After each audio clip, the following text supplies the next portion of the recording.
Hello everyone, welcome to Creative and Learns. This is my channel and my name is Suman Gupta. आज की video में आप देखेंगे कि बच्चों को किस तरीके से छोटे आ की मात्रा और बड़े आ की मात्रा करवानी है। एलकेजी और यूकेजी में जनरली एलकेजी में सेकंड या फाइनल टर्म में बच्चों को छोटे आ की मात्रा और बड़े आ की मात्रा सिखाई जाती है।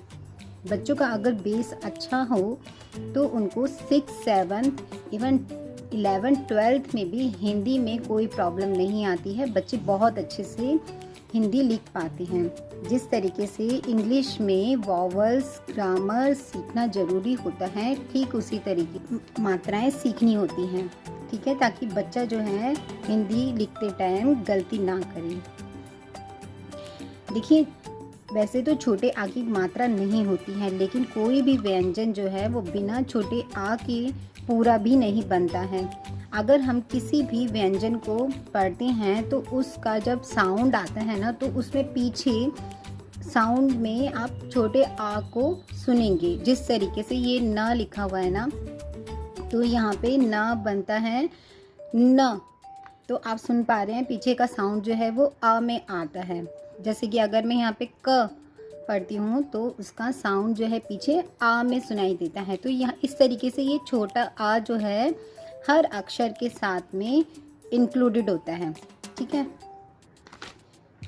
इससे पहले हम जान लेते हैं कि हमें टोटल कितनी मात्राएं हिंदी के अक्षर में पढ़नी पड़ती हैं, ठीक है। देखिए, हिंदी की वैसे तो स्वर जो होते हैं वो 13 होते हैं और सबकी अपनी अपनी मात्राएं होती हैं, लेकिन हमें व्यंजन में भी एक अक्षर है र, इसकी भी मात्रा पढ़नी पड़ती है।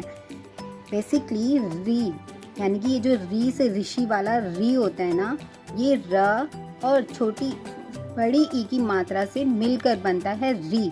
जैसे कि मैंने इसके साथ में इससे जुड़े शब्द जो हैं वो लिखे हैं, जैसे कि कृपा, कृषि, दृढ़, ग्रह। ये री की मात्रा से जुड़े हुए शब्द हैं। तो जब बच्चों को आप ये आ से ज्ञा तक का आप करवा दें, यानी कि स्वर और व्यंजन जब उसको करवा दें, तब उसके बाद में आ की मात्रा करवाई जाती है छोटे बच्चों को। आप इस पूरी वीडियो को देखिए, एंड तक देखिए, ताकि आप समझ पाएँ कि किस तरीके से आपको बच्चों को करवाना है। सबसे पहले बच्चों को 2 अक्षर वाले शब्द पढ़ाना शुरू करें। जैसे कि इस तरीके से मैंने इसलिए भी तोड़ तोड़ के लिखा है ताकि बच्चों को बचपन से ही आदत हो कि किस अक्षर को किस तरीके से तोड़ के लिखा जाता है। क्योंकि जब बच्चे 6, 7 में आते हैं, इवन 3rd या 4th क्लास के बच्चे आते हैं, तब उनको संक्षिप्त में शब्द को पूरा करो। तब उस टाइम पर बच्चों को ये 1 या 2 नंबर में क्वेश्चंस रेज होते हैं क्वेश्चन पेपर के अंदर। तो बच्चों को इसी तरीके से पढ़ना सिखाएं। न अ न, ल अ ल, क्या बन गया नल। इस तरीके से, उसी तरीके से जब बच्चा 2 अक्षर पढ़ना सीख जाए तो साथ के साथ ही 3 अक्षर वाले शब्द भी पढ़वाएं। जैसे कि क अ क, म अ म, ल अ ल, कमल, म अ म, द अ द, न अ न, मदन, प अ प, ल अ ल, क अ क, पलक।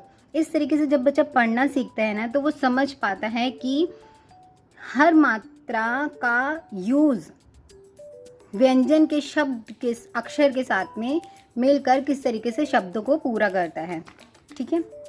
ये तो हो गया। जिस तरीके से हम इंग्लिश में बच्चों को 2 लेटर्स और 3 लेटर्स वाले वर्ड्स पढ़वाते हैं ना, और उनको सिंक करते हैं डे टू डे एक्टिविटी के साथ में, इसी तरीके से आपको हिंदी की मात्राओं को भी करवाते टाइम इस एक्टिविटी को जरूर करवाना है। जैसे बच्चे टैप के पास में खड़े होते हैं तो उन्हें बताइए कि इसे हिंदी में नल बोलते हैं। तो बच्चे को पूछिए उस टाइम पर कि नल को हिंदी में हम कैसे लिखेंगे, तो बच्चा बताएगा कि न ल, नल। जब वो फ्रूट्स खाता है तब उसे बताइए कि इसे हिंदी में फल कहते हैं, तो बच्चा बताएगा कि फल को किस तरीके से लिखा जाता है, फ फल। इस तरीके से आप उसका टेस्ट भी ले सकते हैं और बच्चे को डे टू डे एक्टिविटीज़ के थ्रू उसे इसे स्टडी के साथ में जोड़े भी रख सकते हैं। इससे बच्चों की ना बेसिक्स मेन जो है बेसिक्स बहुत अच्छा हो जाता है काम। इसके बाद में बात करते हैं बड़े आ की मात्रा में। देखिए मैंने यहाँ पे बड़े आ की मात्रा के साथ में एक साइन बना रखा है, ये यानी कि बड़े आ की मात्रा एक एक्सटेंडेड लाइन के जैसे होती है, यानी कि जब वो किसी अक्षर के साथ में जुड़कर बनती हैं तो वो एक एक्सटेंडेड लाइन के साथ में जुड़ती हैं और तब वो अक्षर को एक शब्द में परिवर्तित कर देती है, यानी कि उसे कन्वर्ट कर देती है। ठीक है, जैसे कि क म आ ल। तो यहाँ पे बच्चा पहले म को आ के साथ जोड़कर उसकी मात्रा को लगाना सीखेगा ताकि उसे समझ में आए कि मात्रा कहाँ पे लग रही है। तो फिर वो उसको दोबारा से लिखेगा पूरा करके। आ की मात्रा क्या होती है, एक एक्सटेंडेड लाइन होती है, यानी कि आ का डंडा। तो एक्सटेंडेड लाइन को वो जोड़ के लिखेगा। तो यहाँ पे बन गया क्या, माँ। तो फिर उसे पूरा पढ़ेगा वो क मा ल, कमाल। इस तरीके से बच्चों को हिंदी की मात्राएं सिखाने के लिए उनकी बुक्स में राइम्स भी दी हुई होती हैं, उसके थ्रू भी बच्चा वो सीख पाता है कि किस तरीके से मात्राओं का यूज़ हो रहा है शब्द को पूरा करने के लिए। ठीक है, यहाँ पे मैंने आ की मात्रा से जुड़े कुछ शब्द लिखे हुए हैं, आप देख सकते हैं, जैसे कि च आ ल। पहले आ का डंडा लगाना सीखेगा वो, फिर शब्द को पूरा करेगा चा, फिर ल पूरा इसको करेगा तो बनेगा क्या, चाल। इस तरीके से बच्चों को आप प्रैक्टिस कराएंगे तो उनका बेस बहुत अच्छे से स्ट्रांग होगा। जब बेस अच्छा स्ट्रांग होता है तो बच्चे अच्छे से हिंदी पढ़ भी पाते हैं और साथ ही साथ वो लिख भी पाते हैं। जनरली जिस तरीके से हम बच्चों को इंग्लिश ग्रामर और इंग्लिश पढ़ाने में, उनको रीडिंग कराने में उनको फोकस रहते हैं उनके साथ में हम, तो उसी तरीके से हमें हिंदी भी उतनी ही इम्पॉर्टेंट है जितनी हमारे लिए इंग्लिश होती है। ठीक है, आज का सेशन पूरा इसी बेस पर था कि छोटे आ की मात्रा और बड़े आ की मात्रा किस तरीके से बच्चों को करानी है। अगर आप बड़े हैं और आपको भी मात्राएं लिखने में गलती हो जाती है तो आप भी इस वीडियो को देखकर अपनी मात्राओं में सुधार कर सकते हैं और अपनी हिंदी को भी बहुत अच्छा बना सकते हैं। Thank you for watching this video. Have a nice day.